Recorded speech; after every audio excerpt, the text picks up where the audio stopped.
Alors, je vous demande d'accueillir, s'il vous plaît, la réalisatrice, Madame Anne Fontaine, et ses deux comédiens, Jules et Finnegan.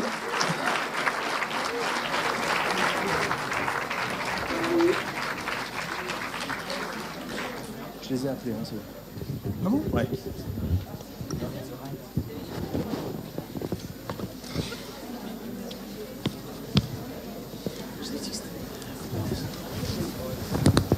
Voilà. Je garde le micro pour la salle pour l'instant. Ouais, très bien. Venez au milieu. Si vous voulez vous asseoir sur les marches. Non, rester debout. Vous pouvez rester debout avec plaisir, il n'y a aucun souci. À votre convenance. Est-ce qu'il y a déjà des questions, des commentaires, des remarques? La réponse est oui. Bonjour. Déjà, j'ai adoré le film. Et j'avais une question qui s'adresse aux deux Marvin, l'adulte et l'enfant. Quelle a été la scène la plus dure, la plus émouvante que vous avez tournée? Commence mon gars. La plus dure, la plus émouvante. Je pense c'est celle. Je pense c'est celle dans les toilettes au début du film avec les deux bourreaux. C'était assez émotionnel, on va dire. Et toi? Et moi? Je sais pas, il y en avait pas mal qui étaient assez difficiles. C'était pas un film très très facile à faire parce que voilà, il fallait être. Il y avait quand même pas mal d'émotions. C'était un sujet assez sérieux. Il fallait pas que ça soit caricatural. Il fallait pas que ça soit. Donc voilà. Mais honnêtement, pas mal de. Je sais pas. Il y a pas mal de scènes que j'anticipais un petit peu. Il y en a aussi pas mal qu'on a travaillé. On a beaucoup répété avant. Voilà. Mais honnêtement, je sais pas. Franchement. C'était assez chaud en règle générale. Mais bon, c'était bien, on était content de le faire. Bonjour. J'ai bien aimé votre film. Par ailleurs, j'ai lu le livre, donc j'ai bien aimé vos échos par rapport au livre. Ma question est comment vous avez été amené à faire un film sur le livre d'Édouard Louis, En finir avec Eddie Bellegueule? Alors en fait, Édouard Louis et son producteur, Pierre-Alexandre Schwab, qui est là ici ce soir, sont venus me voir pour me proposer d'adapter le livre. Et donc j'ai rencontré Édouard Louis. J'ai découvert le livre à cette occasion, qui m'a impressionné par sa force, sa violence et son émotion. Et en même temps, très vite, j'ai pensé que ce qui était intéressant, c'était de parcourir, de continuer la vie de ce jeune garçon, puisque dans le livre, comme vous l'avez bien sûr découvert, le héros s'arrête à l'âge de 12 ans. On ne sait pas comment ensuite il se construit, comment il parcourt son chemin, quelles rencontres il va faire, qui vont infléchir son destin. Et donc j'ai dit à l'auteur que j'allais m'éloigner, que c'était comme un point de départ très stimulant et que j'allais continuer le chemin de ce Marvin.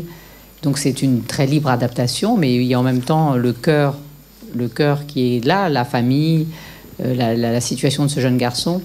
Et j'ai travaillé avec un scénariste qui s'appelle Pierre Trévidic, qui a travaillé avec Patrice Chéreau, qui a travaillé avec Pascal Ferrand, qui est très brillant. Et j'ai pensé à cette construction très particulière, alternée, comme si les deux Marvin allaient pulser ensemble, quoi, comme s'ils allaient se tirer l'un l'autre vers la lumière.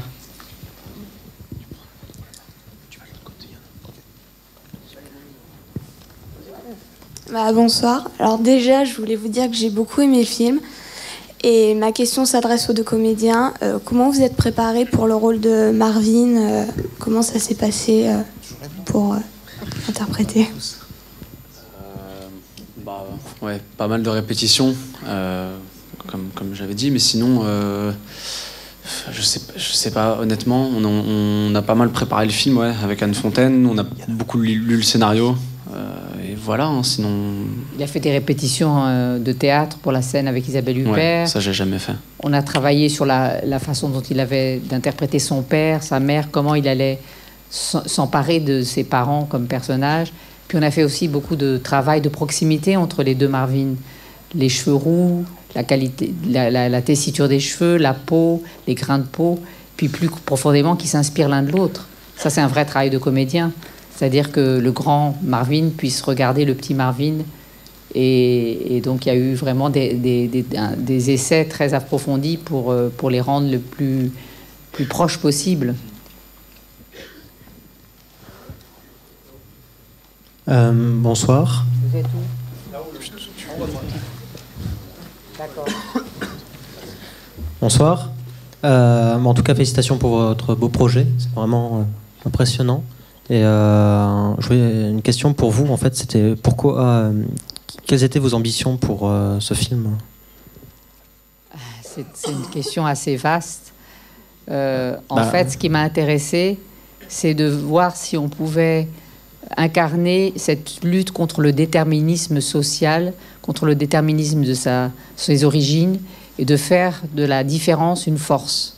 Et que ce ne soit pas quelque chose, au contraire, dont on a honte ou dont on a peur, mais que ça devienne quelque chose qui puisse, au contraire, s'exprimer dans une création artistique. Et donc, c'est pour donner de l'espoir, en fait. Je pense que c'est un film qui donne de l'espoir. Enfin, j'espère que vous l'avez vécu comme ça. Oui. Mais c'était plus la motivation, en fait. Quel était le point de départ? Le point de départ, comme je vous ai dit, c'est la découverte de ce livre qui m'a donné envie de m'emparer de cette vie courte, mais de cette quête initiatique bouleversante de ce jeune garçon. Moi, je choisis un film si je sens que j'ai un rapport profond avec le sujet. Je ne fais pas un film de manière extérieure en me disant « Tiens, c'est une belle histoire ». Il faut que je sente qu'en moi résonnent sans que ce soit ma vie exactement, mais qu'il y ait des points de contact importants. D'abord, vous savez comment je m'appelle? Anne Fontaine, vous croyez? Ben non. Mon prénom, c'était Fontaine. Donc, vous voyez, déjà, il y a un prénom bizarre au départ, où j'ai été, pas harcelée, mais j'ai été isolée dans ce prénom qui n'existait pas. Ni aucune fille, ni aucun garçon s'appelle Fontaine. Puis, j'ai eu la chance de rencontrer sur mon chemin, alors que j'ai été complètement autodidacte, un homme qui s'appelle Robert Hossein, qui m'a permis de faire du théâtre. Donc il y a plein de points un scénario, c'est un mélange d'imaginaire, le livre, et puis des choses qu'on a vécues. Enfin, moi, je mets toujours des choses que j'ai vécues pour que la complexité humaine soit la plus profonde possible. Je ne sais pas si je vous ai répondu, mais peut-être j'ai fait un tour de piste, mais ça vous va ou... Oui. Comment vous appelez? Comment vous appelez? Gauthier? Hippolyte Gauthier, d'accord. Il n'a plus de micro, le pauvre. Bonjour. Vous êtes où? Là. Ouais. Déjà, bravo pour votre film. Je voulais juste... j'ai deux questions. La première, c'est... je ne sais pas si j'ai mal vu, mais...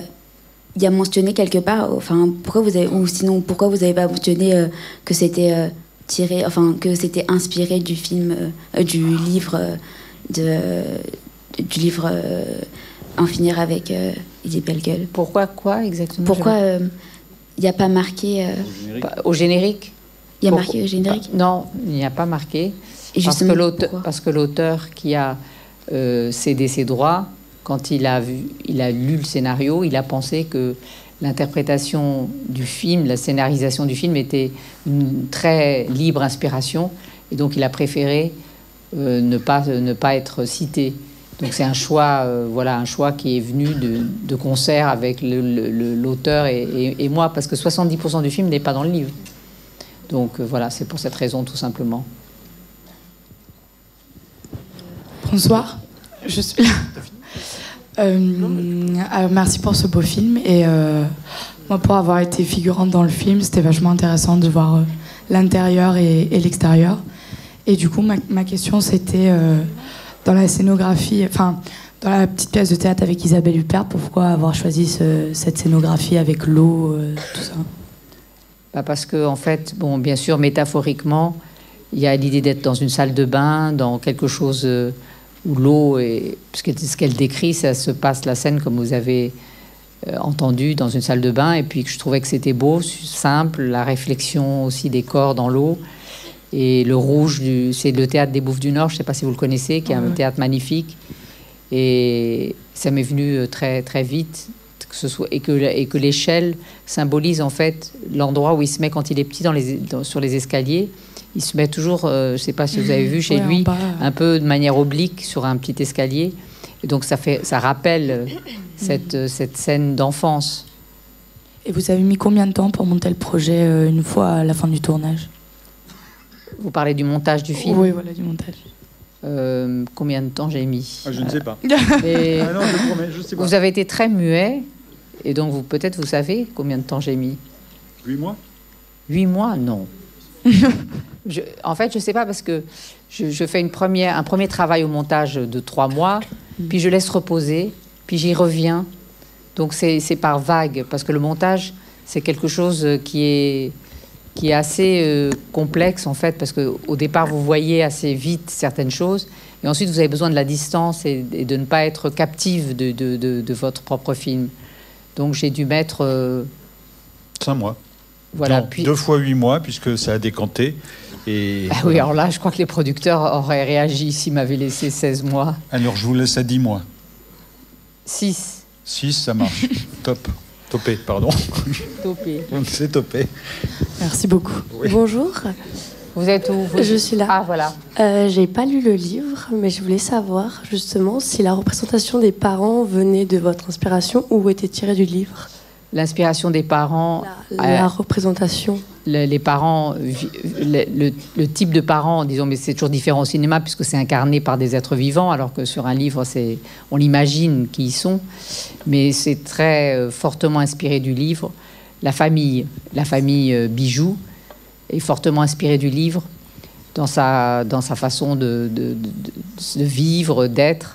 Après, évidemment, les acteurs qui jouent les rôles et le fait que les personnages évoluent, cette famille évolue, que le père arrive à prononcer le mot gay avec une sorte presque d'émerveillement, disons, le fait qu'il évolue, ça c'est nous qui l'avons changé. C'était pas comme ça dans le livre. Donc il y a de l'inspiration, bien sûr, mais il y a aussi de la retranscription qui est différente, forcément, parce que c'est au cinéma. Et puis la structure du film fait qu'on revoit les personnages quand il revient à sa famille d'origine, ce qui n'est pas le cas du tout dans le livre, bien sûr. Et du coup, vous n'avez pas du tout voulu appuyer sur les traits de la famille au début. Comment? Je veux dire, la famille du début, enfin, comment vous la représentez, c'est tel que vous la voyez ou vous avez voulu caricaturer le truc? Comment? Je ne comprends pas votre question. Comment dire pour vous... que la famille du début ressemble à celle du livre des Belles Gueules? Oui, c'est ça. Oui. Elle ressemble très fortement, je pense. Tiens, je peux dire un petit truc. L'enjeu aussi, c'était de faire quelque chose de pas caricatural. Parce que sur le scénario, ça aurait pu, mine de rien, les personnages auraient pu être très grossiers. On aurait pu croire que c'est des beaufs, même si bon, ça veut jamais rien. Voilà. Fallait qu'ils restent quand même crédibles et qu'on puisse avoir de l'empathie et de l'amour pour eux et qu'ils soient réels. Voilà. Fallait pas que ce soit les bidochons. Mais... Pour vous qui êtes en classe littéraire, si vous permettez, simplement pour vous qui êtes en classe littéraire, allez chercher un sociologue qui s'appelle Pierre Sansot, qui a beaucoup écrit sur les gens de peu. Je trouve que c'est important. Pierre Sansot, notez, les gens de peu. Grande écrivaine Annie Ernaux, qui a écrit sur les armoires vides, ce qu'ils disent, etc., qui a écrit sur cette fracture entre une famille et ce que devient l'un des siens quand il fait des études. Annie Ernaux est vraiment une référence. Pierre Michon, Les vies minuscules, autre référence littéraire. Tout à fait. Hervé Guibert aussi a travaillé sur sa vie propre. Bonsoir. Pourquoi vous avez choisi de représenter les Marvin en roux? Parce qu'en fait, on les repérait tout de suite. Le fait aussi d'aider à la gémelléité des deux Marvin. Et donc, voilà, j'ai pensé que le roux était plus rare. D'abord, c'est une couleur un peu plus rare, même si je vois qu'il y a beaucoup de roux dans la salle. Non, je plaisante. Mais... Levez la main, les roux.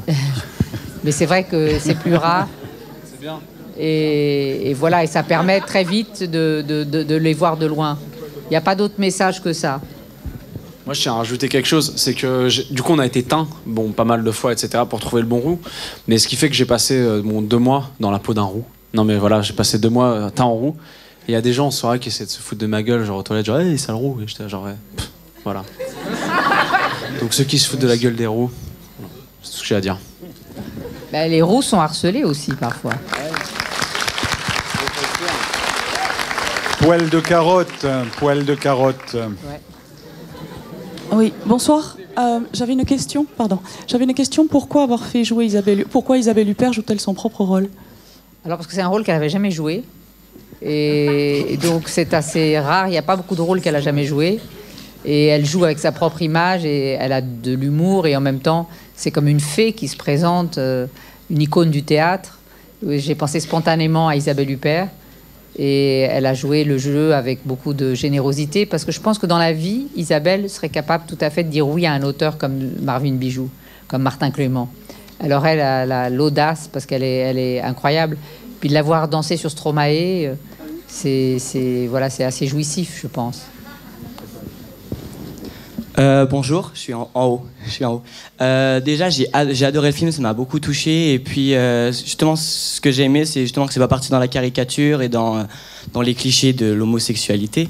Mais ma question, c'était Finnegan et Jules, pardon. Est-ce que vous vous êtes entraidés? Est-ce que vous avez travaillé ensemble pour travailler justement la même personne, en fait?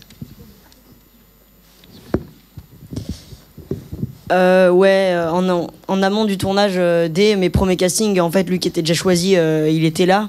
Donc pendant plusieurs mois, on a fait beaucoup d'essais filmés ensemble.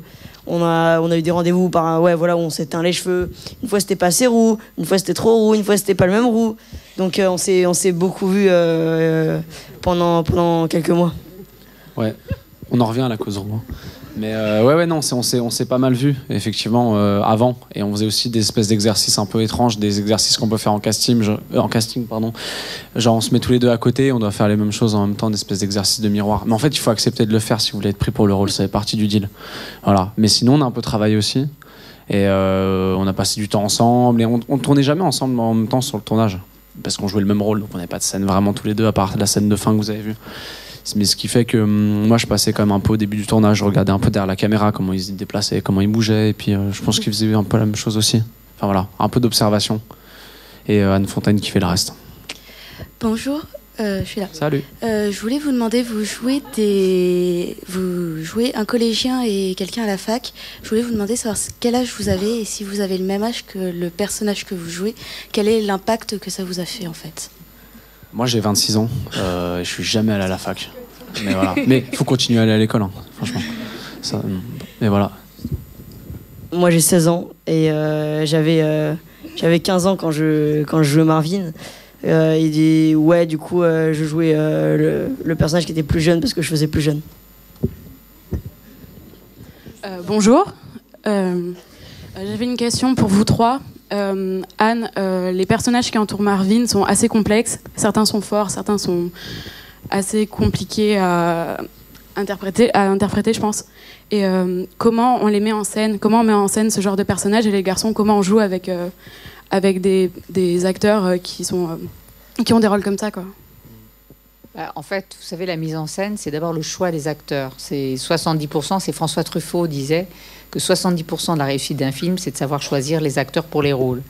Donc, par exemple, le rôle de la principale, Catherine Clément, le fait que ce soit cette femme incroyable qui est Catherine Mouchet, qui a cet air un peu perché et en même temps, on ne sait pas, où elle a un mystère. Vous connaissiez cette actrice, par exemple, qui fait la principale?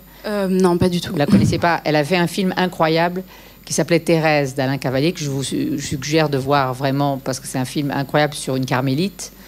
Et de choisir cette fille-là, plutôt que de choisir une principale classique, normale, mais d'avoir dans son visage une poésie, un au-delà. Elle a quelque chose de mystique. Bon, tout d'un coup, vous la dirigez, mais vous avez choisi quelqu'un dont vous savez qu'elle va porter le rôle d'une manière beaucoup plus profonde que si juste elle fait le travail de principale. Vincent McCain, par exemple, qui est un professeur d'art dramatique dans l'histoire, il apporte un humour, une dérision, une autodérision, une tendresse qu'un acteur plus pédagogique n'apporterait pas. Vous voyez, c'est vraiment sur chaque acteur réfléchir le rapport qu'ils vont avoir avec le rôle. Parce qu'au cinéma, il y a 3 personnes qui jouent le même rôle. Le metteur en scène, l'acteur et le personnage. C'est une triangulation. Et le metteur en scène joue à travers le personnage et l'acteur. Donc la direction d'acteur, moi je dis, c'est vraiment 70% le choix. Ensuite, c'est des régulations, bien sûr. Mais par exemple, j'ai dirigé Michel Bouquet dans un film qui s'appelait Comment j'ai tué mon père, d'un père et d'un fils, et je l'ai dirigé uniquement au front, parce qu'il plissait le front à chaque fois qu'il faisait une réplique un peu curieuse, il fronçait. Donc il avait quand même déjà, Michel Bouquet, c'est quand même un mythe français. Et la seule direction que je faisais, c'était lui appuyer les 2 doigts sur le front en lui disant « Faites pas ça, Michel ». Je me suis dit « Oulala, ça va chauffer, parce qu'il va pas aimer beaucoup ce genre d'indication ». Et en fait, ça a tout changé dans son jeu. Donc parfois, c'est une indication physique. Parfois, c'est pas forcément de parler psychologiquement. Parce que de parler psychologiquement, bon, c'est mort souvent. C'est de dire, de toucher, de montrer que le corps va être comme ça, plutôt comme ça. De retirer des phrases pour que le silence soit plus fort qu'une phrase que vous avez prévue. Donc c'est vraiment à chaque fois une aventure incroyable parce qu'on ne sait pas comment on va faire. Il ne faut surtout pas savoir comment on va faire.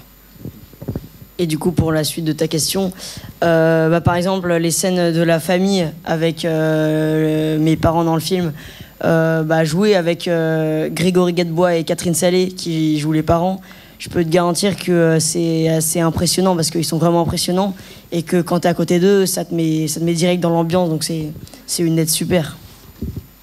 Ouais, c'est vrai qu'il y avait plusieurs acteurs assez différents entre Isabelle Huppert, Vincent Macaigne, Grégory Gadebois. Vincent Macaigne, il fait un peu des trucs bizarres. Des fois, quand il joue avec toi, tu sais pas trop ce qu'il fait. Genre, il pèle une pomme, il la pèle comme un malade. Mais ça rajoute, ça l'aide et tu sens que ça l'aide. Ou alors, voilà, il fait des trucs un peu étranges. Grégory Gadebois, effectivement, c'est un acteur avec qui tu joues et sincèrement, tu oublies complètement que tu es en train de t'oublier la caméra. Tu peux que le regarder. Et il est tellement touchant, il est tellement vrai que il y a un truc qui est un peu dur à expliquer. Voilà. Et d'ailleurs, Grégory Gadebois, c'est lui qui joue le père. Il a toujours pas vu le film et il regarde pas ses films. C'est un acteur qui joue mais qui regarde pas les films dans lesquels il est. Moi, je trouve que ça prouve un peu sa démarche, quoi, le fait qu'il se regarde pas en fait. Et c'est un acteur qui était un peu comme un Marvin. Il était déménageur en Normandie et un jour il a accompagné un copain qui voulait faire une audition de théâtre. Il a dit bon, je veux bien t'accompagner moi. Et puis le mec du casting s'est pas intéressé du tout au copain. Il s'est intéressé tout de suite à Grégory Gadebois. Il lui a demandé s'il pouvait faire un rôle dans une pièce qu'il faisait. Et de là, il est arrivé à la Comédie Française. C'est quand même inouï. Il est resté à la Comédie Française. Et moi, je pense qu'il a une forme de génie. Parce que d'arriver à humaniser un personnage comme celui-là, de ne jamais être lourd tout en étant de là où il vient, ça, c'est ce qu'on appelle un comédien qui a de la grâce. Puis ça veut aussi dire qu'on a tous notre chance. Donc moi, je pense qu'honnêtement, il faut foncer, sincèrement, quand on a des envies et des trucs. Vraiment. Non, mais c'est vrai. Non, mais c'est vrai. Bonjour. Je suis là. En haut, complètement en haut à droite. Déjà, j'ai adoré votre film. Je trouve que c'est un message que personnellement, je vois pas souvent sur un écran. Et du coup, c'est très touchant de le voir et de l'interpréter comme il l'a dit tout à l'heure, d'une manière autre que les tabous et tout ça. Donc, félicitations, c'est génial. Et aussi... Je me posais une question sur le film et également par rapport à Jules. C'est quand les scènes où tu te faisais un peu embêter par le jeune qui était héros également. Est-ce que dans son personnage, lui, il était censé être gay également? Parce que quand on le regardait, il avait l'air de vouloir t'embêter, mais en même temps de prendre du plaisir. J'ai pas trop compris son ressenti. Et est-ce que, t'as dit que ça t'a beaucoup ému de les jouer ces scènes-là, mais est-ce que ça t'a pas un peu gêné à des moments de dire que tout le monde allait te voir comme ça ou des choses comme ça?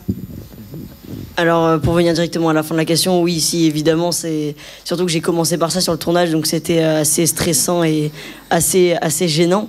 Mais après, c'est une bonne question. Et ça, c'est plutôt à Anne, je pense, de répondre du coup. Ouais, il a été courageux, mais les chorégraphies et compagnie, c'était préparé, c'était pas. Ah oui, ça c'était les scènes étaient chorégraphiées à l'avance. C'était avec mes bourreaux, je m'entendais très bien avec eux, donc ça aidait un peu. Ils étaient potes en vrai. Non, franchement, c'était super sympa. Voilà, c'est du jeu et donc au final, c'était beaucoup moins violent qu'on peut le voir à l'écran. Et du coup, oui. Et non, mais c'est vrai que c'est vrai que c'est une des questions qu'on peut se poser, mais toutes ces scènes compliquées à faire, mais même par exemple les scènes, par exemple, je dois embrasser une fille ou un garçon ou peu importe, c'est des trucs qu'il faut un peu préparer parce que si tu arrives le jour du tournage et on fait allez vas-y c'est bon embrasse-le ou embrasse-la, c'est comment tu fais, t'es bloqué honnêtement. C'est des choses qu'il faut préparer, qu'il faut juste un peu briser la glace avant le tournage, mais pour ensuite ça devient tranquille. Tranquille, ouais. Bonjour. En fait, on vient juste vous venez de répondre à la question, mais je voulais juste vous faire remarquer que je trouvais que le film ressemblait pas mal à Billy Elliot. Vous dites ça parce qu'il y a l'itinéraire effectivement d'un garçon dans un milieu socialement proche d'une certaine façon du milieu de Billy Elliot et qui lui veut faire de la danse. Enfin, tout le monde le connaît, j'imagine. Et alors en Italie, quand on a été présenter le film à Venise, c'est marrant que vous disiez ça, il y avait écrit en gros sur le Corriere della Sera, qui est le journal comme Le Monde, un Billy Elliot français. Mais bon, c'est pas traité de la même façon, mais en tout cas, je le prends comme un compliment. Est-ce que je dois le prendre comme un compliment, vous Oui, croyez? bien sûr. D'accord. Puis on a un peu la même tronche que lui, mine de rien.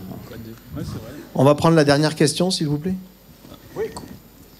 Ouais, donc je vais commencer. C'est peut-être un sujet qui fâche, ou vous pouvez garder ça confidentiel. Pour un film comme celui-ci, ça coûte combien et la rémunération des acteurs, c'est combien à peu près?